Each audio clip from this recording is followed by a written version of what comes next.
adventure that I never wanted to miss. I'd ask you, how did you know I was meant to be a teacher? Did God whisper in your ear, or could you hear the unhappiness in my voice at the thought of my previous selection? All I needed was a little reflection. I'd ask you to forgive me. For every rolled eye and sucked teeth, for every ungrateful utterance uttered in your presence, I'm sorry. I'd ask you if you knew our seconds were numbered. That God had given you a too soon expiration date, so it was best that you took every day and made it a blessing. Your life was a living lesson. If you were still alive, I tell you, you were right.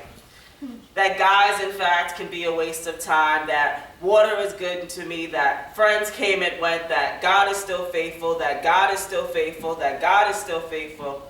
But if you're really still alive, I'd hold you. Memorize how it felt to be embraced. From your arms to your fingertips, those sensations I would never erase.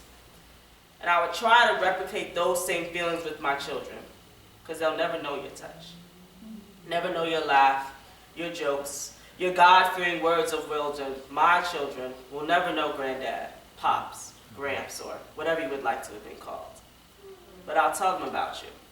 I'll tell them the story of how you used to tell us that when we were hungry, that we had peanut butter and jelly in the fridge, so we should be happy about it.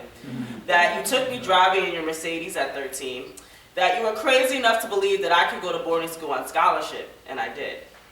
But the most important thing, I would tell them that for 18 years, you knew that your only job was to stay right here.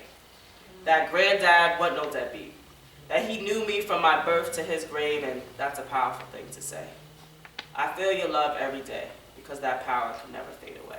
Thank you.